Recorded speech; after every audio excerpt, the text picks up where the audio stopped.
share and subscribe to Vishwasam.in. మీరు చూస్తే 2019లో తెలుగుదేశం పార్టీకి వైకాపాకి ముందు vote share difference is 10%. So contextually I need to convince 6 in 100.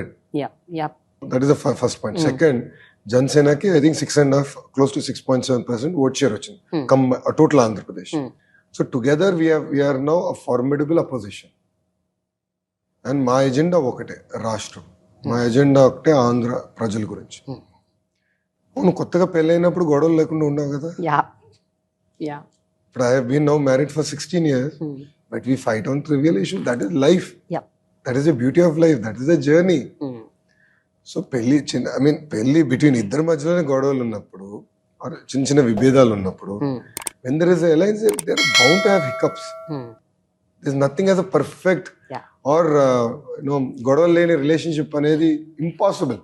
కొడుక్కి తల్లికి చిన్న చిన్న ఇష్యూలు ఉంటాయి, భార్య భర్తల మధ్యలో గొడవలు ఉంటాయి, అక్క చెల్లెల మధ్యలో గొడవలు ఉంటాయి, అన్న తమ్ముడి మధ్యలో గొడవలు ఉంటాయి. So why are people expecting every relationship or every alliance to be perfectly smooth? చిన్న చిన్న విభేదాలు ఉండొచ్చు, బట్ ఎజెండా ఒకటే. It is a meeting of minds and meeting of hearts. Agenda ఒకటి పెట్టుకో.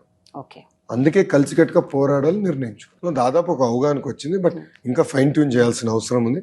అది నెక్స్ట్ 1 month లో మా తెలుగుదేశం పార్టీ అధ్యక్షులు వారు చంద్రబాబు నాయుడు గారు, అదేవిధంగా పవన్ కళ్యాణ్ గారు కలిసి ప్రకటిస్తారు. అది వాళ్ళిద్దరు నిర్ణయించుకోవాలి. బాబు గారు, చంద్రబాబు నాయుడు గారు.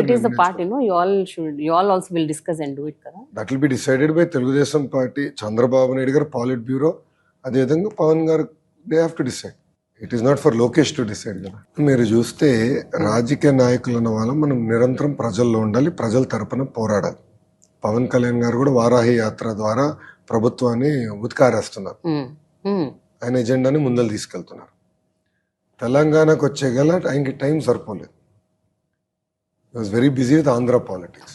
So I believe that is one of the reason. రెండోది, అబ్సల్యూట్లీ రైట్, ఇప్పుడు యంగ్స్టర్స్ ఓట్ వేయాలి కదా. ఎందుకు హైదరాబాద్లో majority of them didn't vote?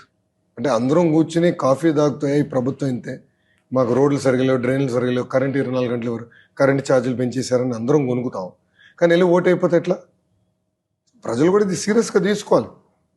తీసుకొచ్చి ఏదైతే మార్పు ఆశిస్తున్నామో ఎవరు తీసుకురాగలుగుతారు, ఆ మెరుగైన పరిపాలన ఎవరు అందించగలుగుతారు, ఎవరు ఆ వ్యక్తి, ఏ ప్రభుత్వం చేయగలరు, అది ఆలోచించి ఓటు వేయాల్సిన అవసరం వచ్చింది ఇప్పుడు.